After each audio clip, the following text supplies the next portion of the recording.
I like struggling. I am the struggle bus. You are the struggle bus. Beep, beep. Who wants to come ride the struggle bus? Ooh, ooh. Doot, doot.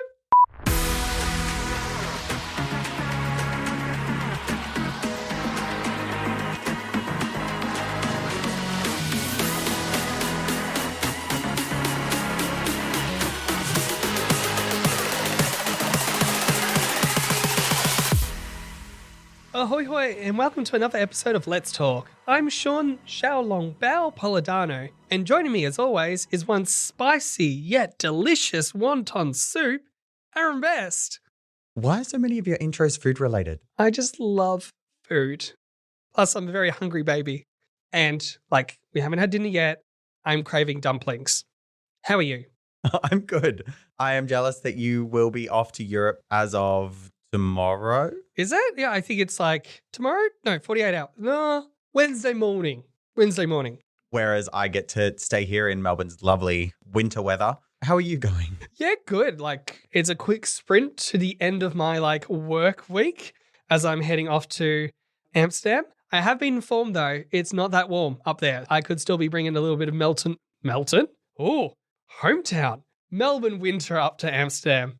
But yeah, other than that, I'm good. Had a lovely weekend. It was great to watch the sprint race and qualifying on Saturday with some fabulous Let's Talk race mates. It was so much fun. It just started out as a quick, let's watch the sprint race together. And then we just kept drinking for another 4 hours until the qualifying started.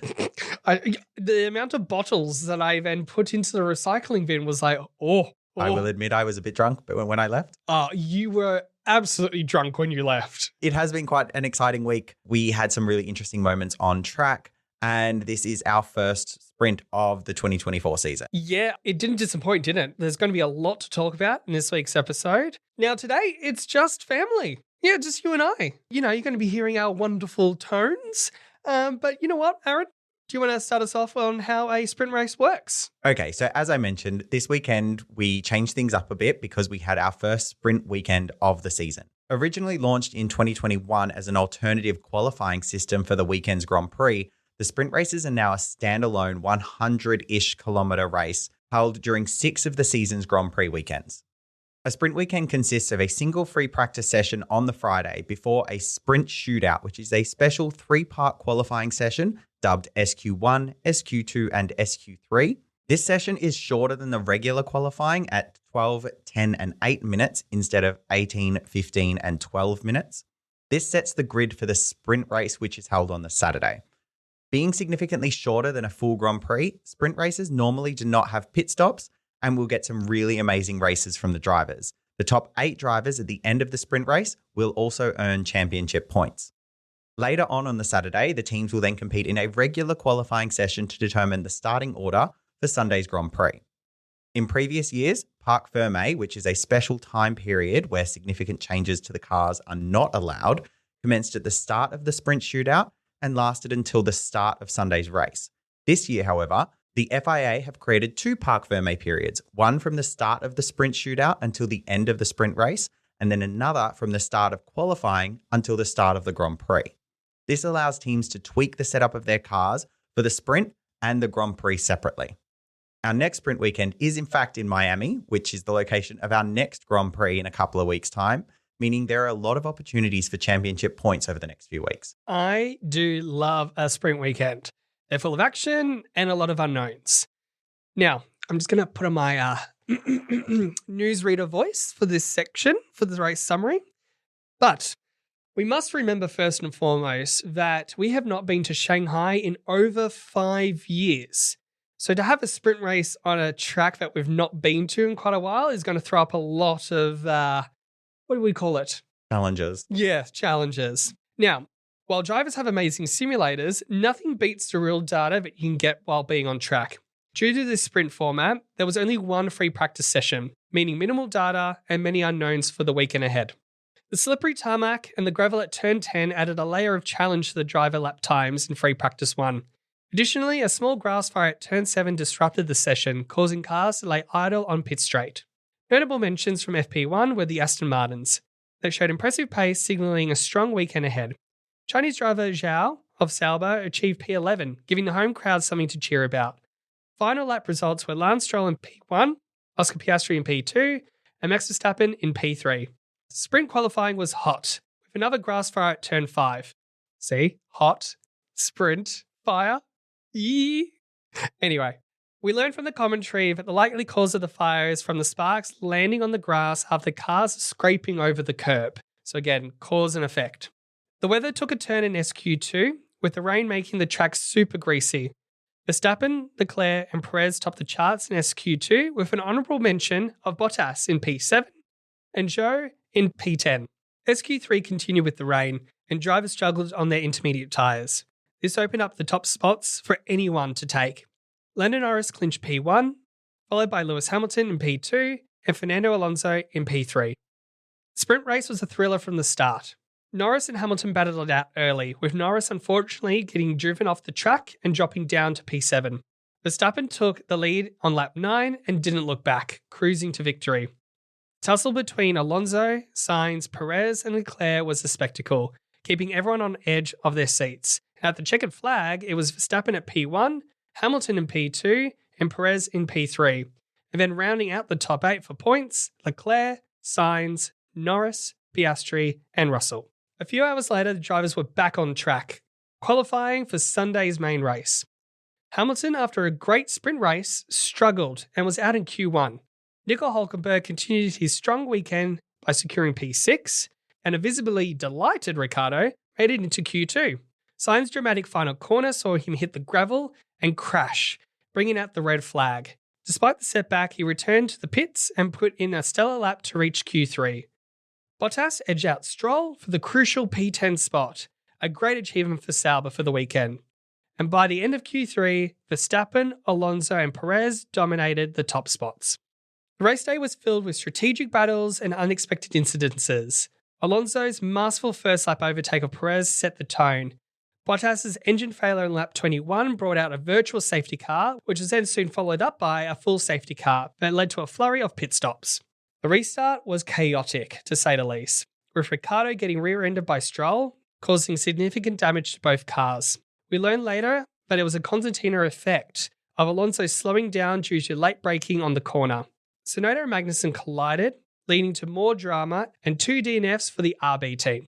With most teams opting for a 2-stop strategy, Alonso came into the pits for the 3rd time, changing his worn, soft tyres for mediums late in the race. While not the smartest move on paper, it dropped him way back into the field. The fresh rubber allowed him to do some incredible overtakes to finish in P7. Verstappen easily won, probably watching a movie while the car was on cruise control. Norris was then voted driver of the day with a strong P2 finish, and Perez completed the podium in P3.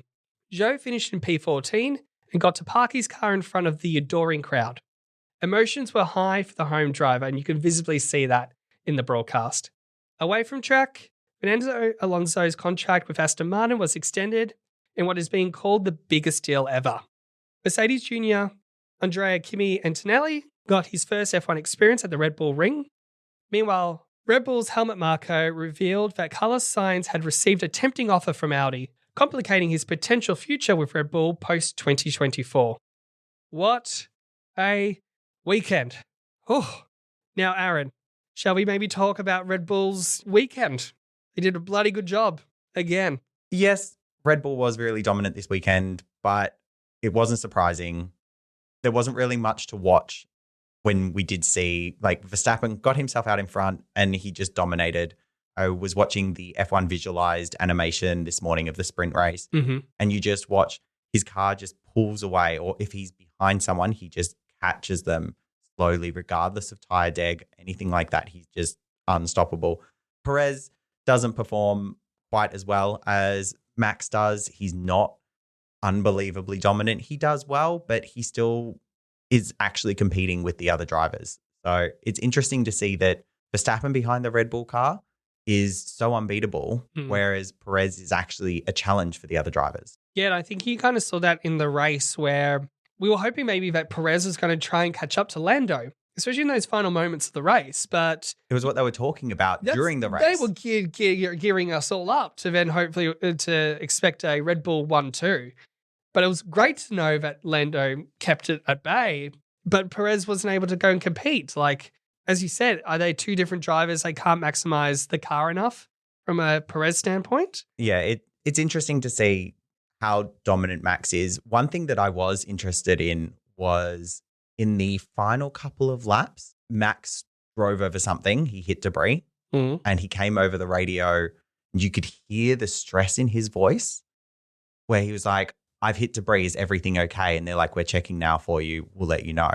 So it is interesting. And it's nice to know that even though he is, 20 odd seconds ahead or whatever it may be, he's still really concerned about making sure that nothing goes wrong so he wins. Yeah, I think that's just a perfectionist potentially in him. Yeah, like the stress that was in his voice, it was clear that he wasn't just like, I'm in the last few laps, nothing can go wrong, I'm going to be fine. He is still has that adrenaline and thinking about everything that is going to happen to his race. So it was nice to see that almost human side to he still does stress even though he is so dominant. Oh my God, is he human?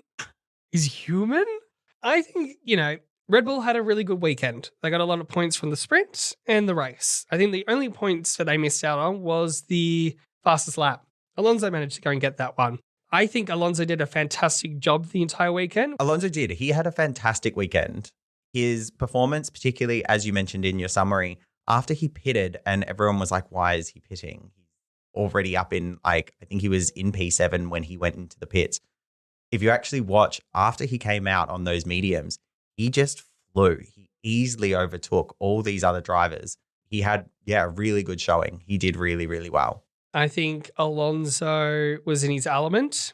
I don't know if it's the experience that he had maybe with the track that Aston Martin really worked. You even saw it with Lance. Like he was top the time charts in free practice one. It just showcases that Lance can't extract enough when it comes to the right time in terms of sprint race and the race and even qualifying compared to Alonso, where that's where the whole Aston Martin team falls down a little bit. On the topic of Lance, that was very interesting to say the least. Yeah. He has caused a lot of contention throughout the paddock now because he's still not taking any responsibility for what happened. Shall we break it down a little bit more? Because it involves the Aston Martin team. So the race is about to restart. The safety car has left. Max Verstappen is now in charge of the pack. So he's able to go and do whatever he needs to then start the race again. Getting to the final Second turn, Second to last. And then it's, I think from Alonso point down, Alonso's missed the actual turn a little bit, which has then caused a concertina effect of these cars having to brake suddenly. Yes, but the pit entry for this track is before the last turn. Yep. So this is actually, in fact, the last turn before the safety car was going to leave the track. It is expected that the cars will slow down because they want to give themselves a little bit of clean air when the race does commence. So the cars were going to slow down. Yes, Alonso slowed down a little bit more than everyone else, but there were 3 cars between Alonso and Stroll, and none of the rest of them hit each other. They all managed to brake because they were paying attention. Stroll was looking at the apex. Yeah, there is footage. If you are looking on his onboard above camera view, you can tell, and this is what Daniel Ricciardo was really angry about. You can see his head is pointed towards the apex, not looking in front of him to then see what's going on. Stroll came out and said, oh yeah, no, it was the fault of the other cars in front of me braking. And when Oscar heard that, Oscar's response, well, none of the rest of us hit each other. Good on you, Oscar. Particularly with that amount of force. Stroll wasn't coming in gently.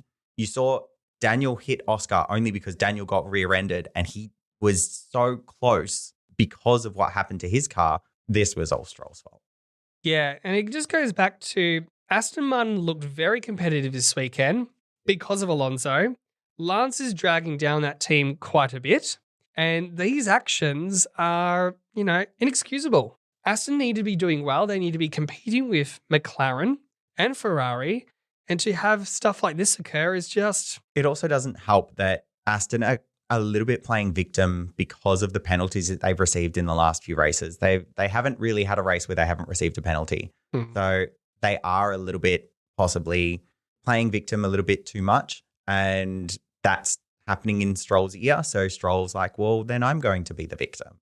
Yeah, but it just, go back to racing and you can see that he wasn't paying attention, which causes the incident anyway. So just be a driver. And I can understand where Daniel got really upset by this because he was having a really good weekend. Daniel performed really well in all of the qualifying and the sprint races. He seemed to be doing really well. He was up in the points at the time that this safety car came out. This was a great opportunity for him, and this ruined his race. I can understand that that was really hard for him, particularly to then hear the radio call of Stroll calling everyone idiots, or at least calling him an idiot, because they couldn't really Was it tell this whether or these, I think was the little. they couldn't really tell if it was, this idiot or these idiots over the team radio, but it did get under Daniel's skin. And then on top of that, only a couple of laps later, we had Magnussen turn Snowder and give him a puncture and ruin his race as well. So 2 DNFs for RB in a week where they actually looked quite good. If you look at the pace of the cars, they were the head of the pack as far as those last sort of 5 to 6 teams. They didn't have the pace of a Red Bull or Ferrari or McLaren, but they were doing really well compared to the teams that they're racing against. I think what was notable with the RBs, with Daniel's car, was he got a complete chassis change. So they've modified it based on Daniel's feedback to the team. So he's been waiting for this chassis update for a bit. There's a bit of contention with that. Ooh. RB have said, no, the chassis change was something that was always going to happen.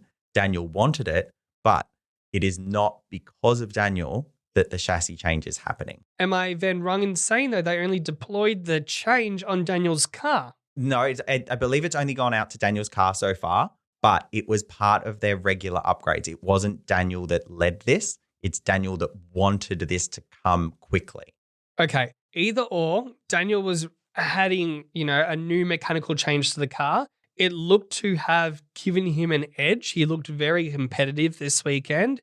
And for it to then suddenly be taken away from you from someone else's actions is disappointing. I think it's the first time that you can kind of see a little bit of the emotional anguish from Ricciardo. Normally he's quite, will dust it off, happy-go-lucky in a way. A little bit disappointed, but he was angry. Yeah, this is a much different reaction emotionally from him. We're used to seeing disappointment, which is rightly him accepting the responsibility of a disappointing race. Whereas this time things were going well and someone else messed up and it's ruined his day. And to then also have it ruined Oscar's performance as well. Mm-hmm. Stroll ended up last, but because he had to get a new wing, but he still got to finish the race. Oscar lost a lot of positions because of the damage to his diffuser because of Ricciardo hitting him after Stroll hit Ricciardo. And that ended up being a really good showing for Oscar because he was able to last that long. Even Andrea came out after the race going, we didn't expect to finish where we did. Like once we found out how extensive the damage was, we expected to drop way, way down. And he goes, we were amazed at how well Oscar managed to drive with that damage. Oscar is pure talent. Yeah. I did not think his performance was amazing this weekend. I think the McLaren still has that issue of overheating its tires, and Oscar, being maybe so young, is not used to managing that as yet, comparative to Lando. But he drove whatever he could with that. His McLaren. Race was damage control. He's come out and said it. McLaren have come out and said it. His race was entirely damage control. For that aim, he did really, really well.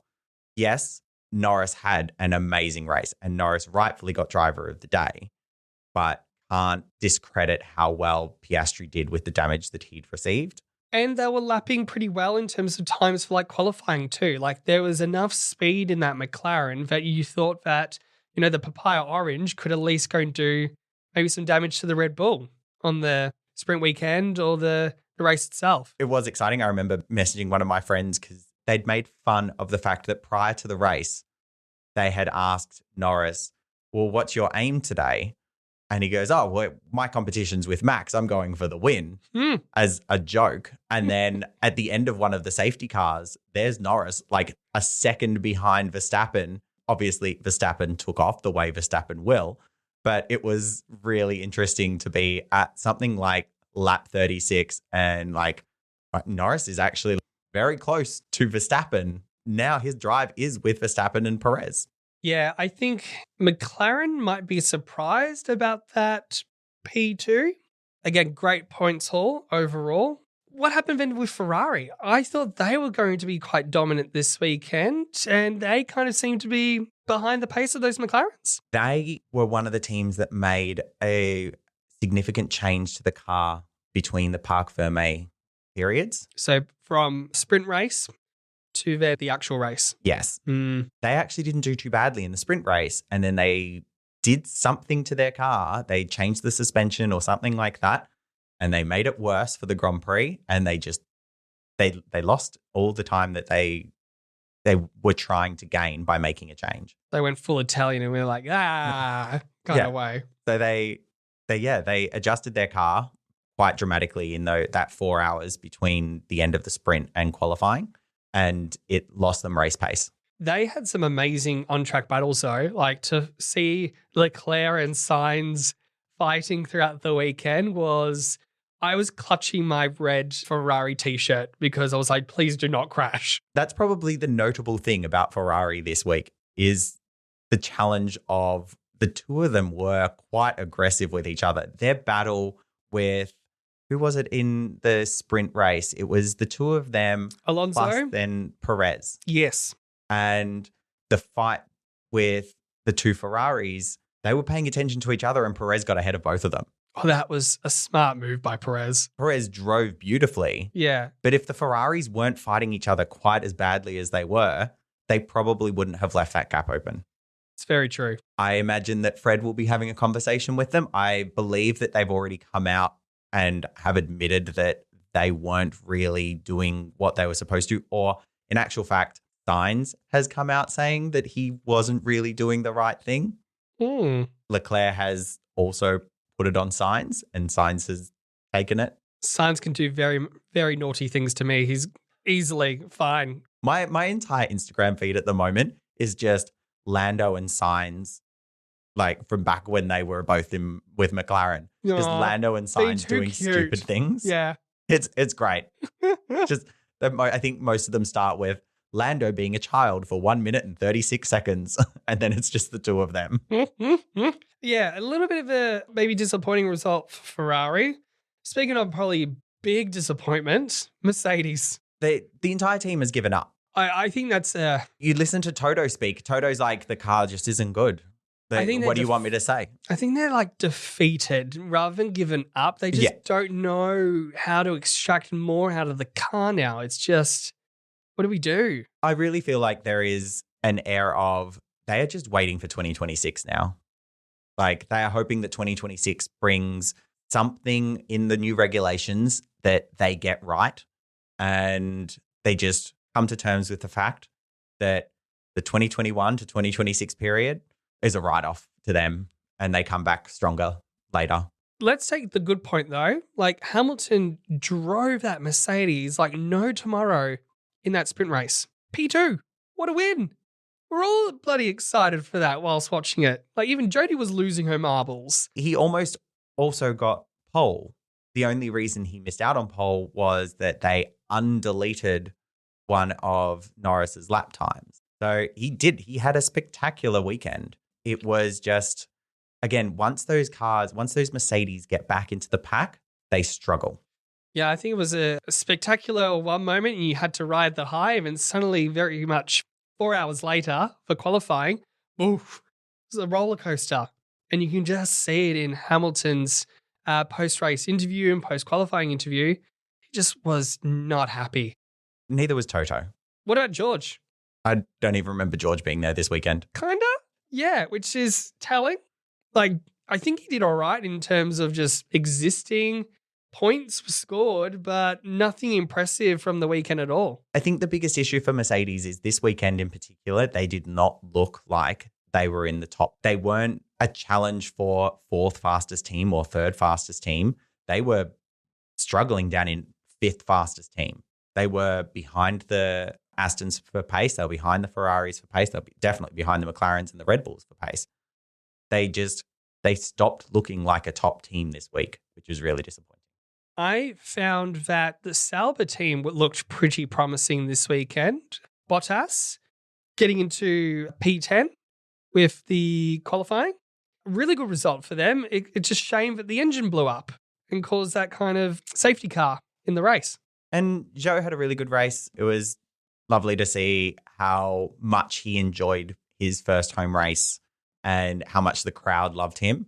You mentioned in the race summary that they allowed him to end his race on the main straight and had a bollard ready for him where he could get out and celebrate with the crowd. And he was really emotional and he clearly loved being there. He did really well.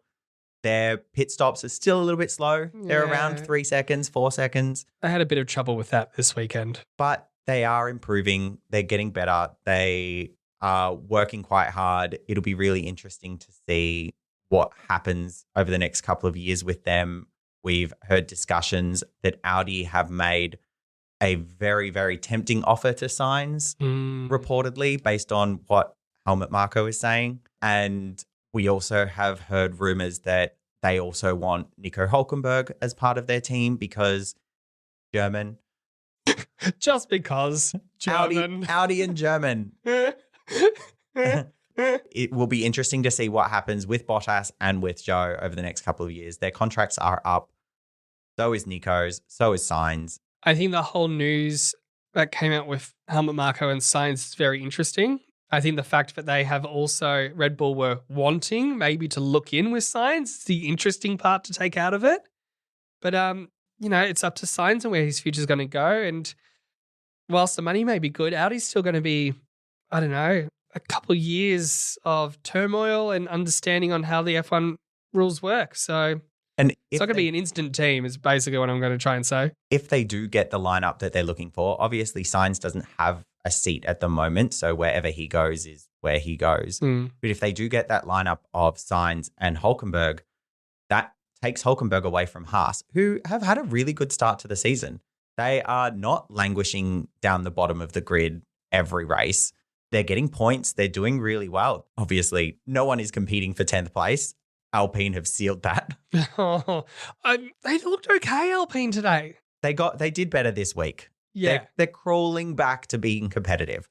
They're not competitive. Yeah. They're getting better. Particularly Ocon. Before touching back onto Alpine, I do want to just make the mention. What I think is going to happen with Haas, though, is what's their development pipeline for this year? We're 5 races in. What happened last year, they didn't have much plans or upgrades on the car, which made them languish. Alpine, on the other hand, first update occurred this weekend. They looked okay. But as you said, mostly Ocon. What happened with Gasly? He's still driving an Alpine. There's only so much you can do. I think, again, it's just going to be very interesting to see on how they keep on changing up that car to see if they can eke out any sort of performance into it. But yeah, maybe a good prediction would be that they are going to be that bottom team and they're not going to get much points the rest of the year. Another team that didn't get any points was Williams. Which is sad. The highlight of their week was none of them crashed. Which is a great highlight, to be honest. They don't have to send the car back to the UK. Yeah. Again, I did find that interesting when I heard that they are literally sending the car back to the UK every time it needs to be repaired. And so these races in particular were the worst possible races for them to have such an extent of damage because it's so far away. The shipping of the car there and the shipping of the car back, the only benefit they had was that there's 2 weeks between races at the moment. But yeah, they didn't crash a car this week. They didn't really do much. Alex's helmet was amazing. Oh, the Panda helmet. I think that was, I was going to make a top. But no, the Panda helmet was fantastic. It was really cool. I think the one thing to take into consideration with all those crashes, though, is it eats into their development budget. So you can only imagine that they have to maybe pull back now in terms of manufacturing a part or anything because they're having to then take that chassis back and forth. I'm hoping that they do better. Like I said at the start of the season, I think this year is going to be very much a difficult year for them. They're trying to get a lot of things fixed. They're trying to do it, or James is trying to do a lot for that team. So hopefully we see, if not towards the end of this year, them starting to have those improvements. 2025, they can hit the ground running because they've done the hard yards by that point. Yeah, fingers crossed. Like, if you're going to commit to this year being an absolute shit because you're trying to get things right, better bring on next year. I did love watching this race, free practice 1, and I was just happily watching it. Not overly, it's free practice. I wasn't like glued to the television. I don't know. Sometimes you just go, like, Aaron, are you there? No, so I put free practice on Friday night after I got home from work, and I was sitting on my laptop, and then all of a sudden I look up and there's just a fire. And it burnt quickly, and it was Nico Rosberg and Crofty commentating at the time, and they were like, it rained here yesterday. What's going on? That's the part I don't get. Whilst I explained it, that the fact that it was the spark coming off the grind of the curb in the car and then getting onto the grass is wet. I don't know what was with the Chinese grass, but it went up quickly. And like the small little patch of fire that they showed, they then like zoomed out only like 5 minutes later, and it was huge. And I'm like, how quickly is this fire spreading? I did also love that Sky then like ran Ted Kravitz down to the corner, and he was so excited because this is before they determined exactly what was happening. Yeah. But he was standing there on that turn, just like watching all the cars coming. And he's like, see, that car hit a bump and there's a spark. And I reckon the wind is carrying that spark and bringing it down here, and it's landing on this grass and it's lit it on fire. And then when they investigated and that was actually what was happening, he was so vindicated. He was so excited. F1 investigative journalism right there. Ted Kravitz. Right, running for it. What's your thoughts? I actually really enjoyed the Chinese Grand Prix and having it back as a race. Like, did you enjoy it actually? I did enjoy it. It's a very interesting track. I do like that weird little dog leg at the end of the back straight, the hairpin into the weird dog leg. That poor dog. I did like the fact, and they commented on the fact that the track is really quite wide. So there's a lot of different lines that each driver could take into the corner. And we were watching that particularly during the sprint race and then during the actual race, that drivers would approach corners any which way and still be able to come out quite strongly. So it made for a lot of opportunities there for some overtakes with this race. I actually really enjoyed the track. There's obviously some improvements that need to be made. One, so it doesn't catch on fire. Yeah. They had to grind down a lot of bumps on this track before the race because it hasn't had ground effect cars driving on it before. So they had to grind down all the bumps. Then instead of resurfacing it, they used asphalt paint, which, as we saw during the sprint shootout, made it really, really slippery in the wet. It looked like cars were driving on glass, even though they were on inters. Yeah, I really enjoyed that the different lines that everyone was taking. I think it made it look very exciting because you just did not know what was going to work out. But yeah, other than that, they're going to be on the calendar again next year. So hopefully they'll make improvements to the tarmac, and Bob's your uncle. We're good to go. Yeah, hopefully. I did see there's a couple of random things about the Chinese Grand Prix that I thought were really, really fun. Oh, are these fast facts? Fast facts. Oh. One, as of the end of this Grand Prix, since the 2019 Chinese Grand Prix, yes, Max Verstappen has won 53 races. Yes. Every other driver on the grid combined have won 53 races. Oh. Since the last Chinese Grand Prix, Max has won 50% of all races. Oh. He's that good. That's dominance of him in that Red Bull, really. And Zhao was not the only home race driver this race. Where's this going? Oscar Piastri discovered that he was 1/16th Chinese. No. So this is his 1/16th home race. It's like, listeners, you'll get to meet Bryce as one of our race mates. When Bryce told me that he was 1/16th Chinese. He's the same as Oscar Piastri. Well, it's just. Shout out to Bryce. You'll be on the pod soon. He's coming on for the Imola. We should have got him for the Chinese race. Representation matters. But yeah, so those were my two. I was fascinated by the statistic for Max Verstappen. And I just loved that, everyone was talking about the fact that it was Oscar Piastri's 1/16th home race. So there were two fast facts. And then I had the realization that China was on the calendar with that whole battle between Max and Hamilton, which was a fantastic, season. And then we got into COVID. So now I'm just remembering that. Well done. The other thing that was fascinating about the Chinese track in particular, it was quite fun to actually be watching. I think it was in free practice 1 or the sprint shootout. The first time that Nico Rosberg was brought in to be the guest commentator, he was an interesting choice. He sounded like an excited teenager. His voice was breaking a little bit as he was doing it. He seemed to have a lot of fun. Crofty had to rein him in a few times. But during one of the first sessions, they were watching the cars go around the track and Crofty was like waiting patiently. And then you just hear Nico go, "Oh my God, there's gravel."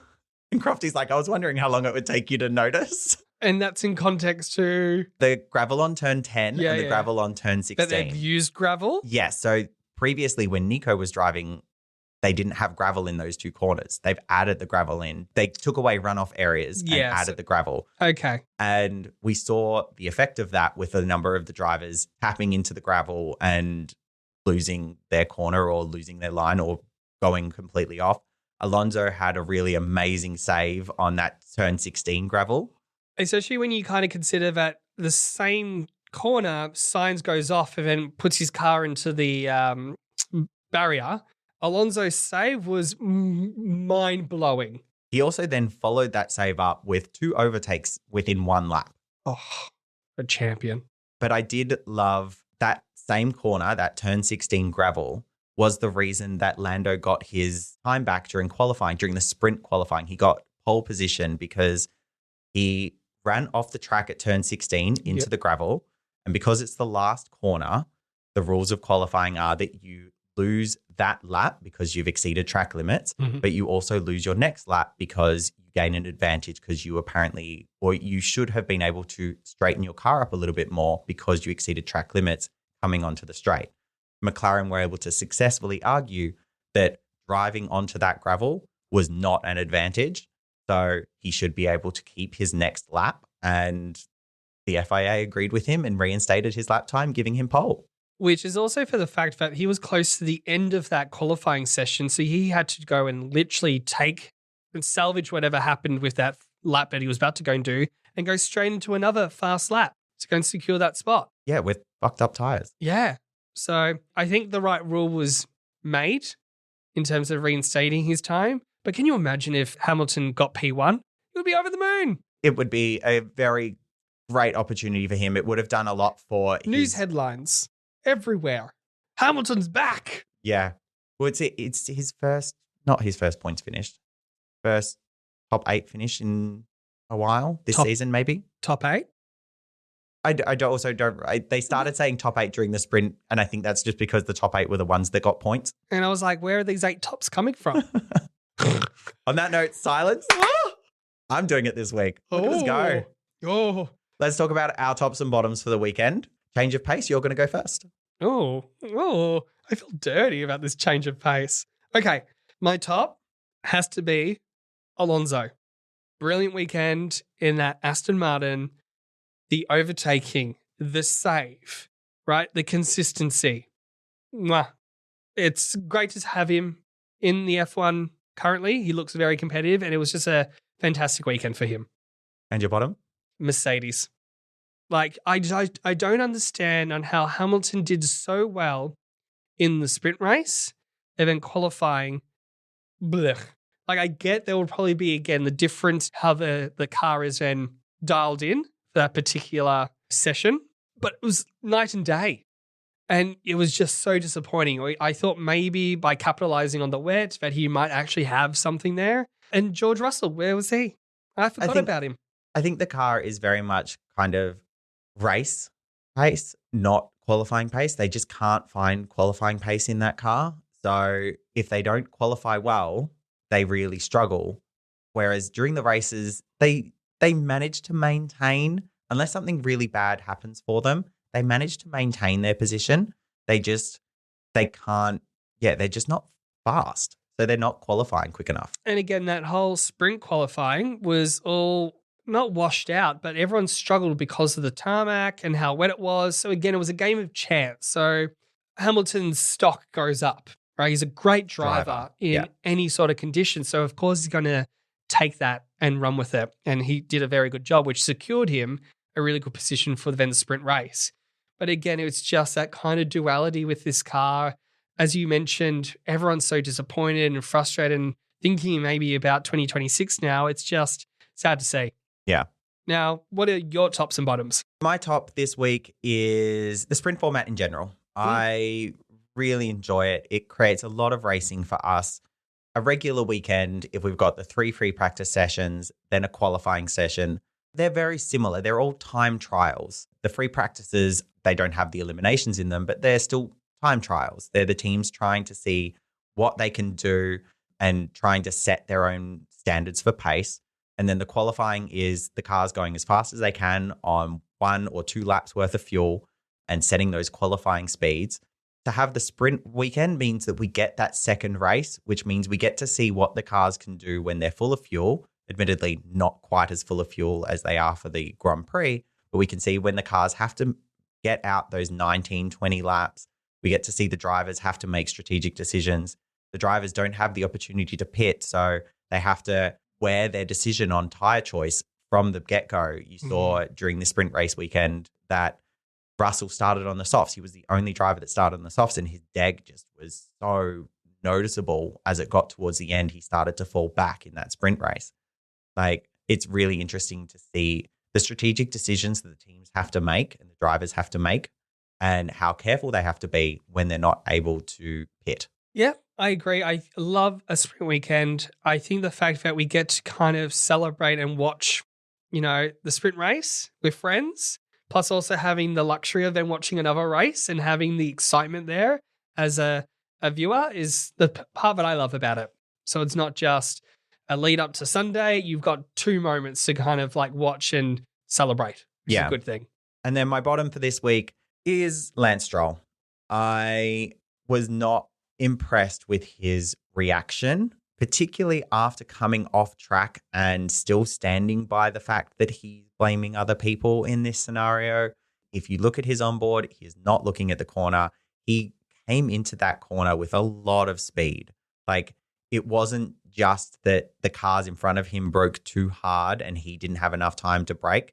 He was coming in with speed and not braking, or was easing off on the brake when he hit Daniel. So he wasn't watching where he was going. And then to come and back that up with blaming everyone else, left a bad taste in my mouth. I know Daddy Stroll will have to always defend his son, blood and all, but when does the decision need to be made to then maybe boot him off the team to, enhance Aston Martin's chances of winning a championship? Yeah, I guess we'll see whether Honda. Yeah, Honda in 2026 with that partnership. I wonder whether Honda will have a say in what happens in that team and pushes for, they've kept Alonso now, admittedly, and we've talked about the fact that this is a very big deal. Alonso's come out saying that this is the longest contract that he's signed, but it's not actually saying that he's going to be in an F1 car. Yeah. Aston are in other series. Oh, series. So there's potential there for Alonso to do maybe 1 or 2 more years in F1 and then go and work with Aston elsewhere.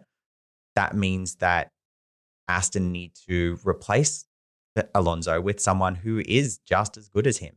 And he is at the moment performing the best for that team. So are they going to then try and find another championship winner to partner with Stroll, or are they going to rejig their lineup completely and possibly try 2 rookies or see what they can do?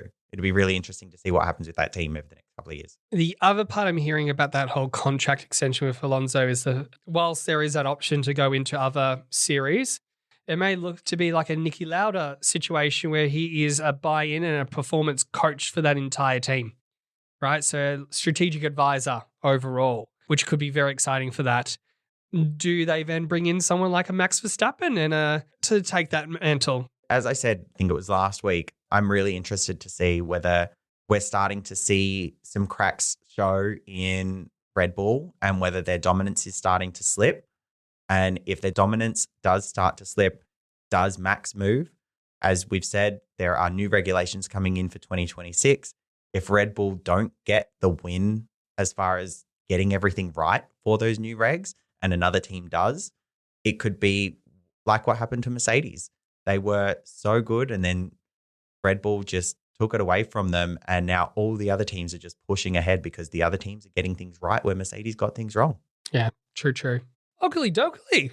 That is us for today's episode. How good is family time? I think we're also together. It's just us next week as well. Well, in 2 weeks. Well, and in 2 weeks, I'll be dialing in from some sort of European destination. Oh, maybe with an aperitif in hand. That's actually what we haven't done for a while. Had a drink. Had a little beverage whilst we're doing this. I need a drink. So we've now finished this leg of races over this side of the world. The teams won't be back this way until September when we've got the Singaporean Grand Prix. Mm-hmm. Our next race, however, is the first of 3 American races. We are going to Miami in just under a fortnight. Make sure you're subscribed to Let's Talk to be notified when our review of the Miami Grand Prix drops. I'm excited to be dialing in. As I said, I'll be in a European destination. Drum roll, Melbourne, Sweden for Eurovision. I'm excited. Deux points for Australia and Croatia. Croatia is my favourite so far. If you have not listened to that song, we'll drop a link maybe somewhere. I don't know if I can, but we'll make that work. I really do like the Australian entry. I've loved Electric Field since we saw them for Australia Decides, and I think they would represent Australia well. So I'm really excited that they're finally getting the opportunity. Oh, so hold on. We're going to have Miami and Eurovision at the same time. You're going to be bloody busy with your Eurovision party. Yeah, no. So Miami is happening the week before. So Miami happens on the 5th and then Eurovision starts on the 7th. Yep. Cool. What a weekend. What lovely 2 weekends. Anyway, until then, head on over to our social media at Let's Talk Show and share your thoughts on this week's race and what you're most looking forward to for the rest of the season. But that's all from us this week. Thanks for tuning in, and we'll catch you next time on Let's Talk.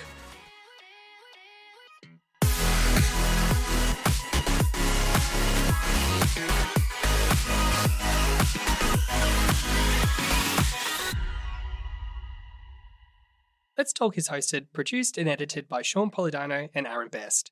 Our show is an entertainment podcast. The views expressed by our hosts and guests are for entertainment purposes only. Let's Talk is recorded in Paran in Melbourne, and we'd like to acknowledge the Wurundjeri Woi-wurrung and the Bunurong people of the East Kulin Nation, the traditional owners of the land. We pay our respects to elders past, present, and emerging.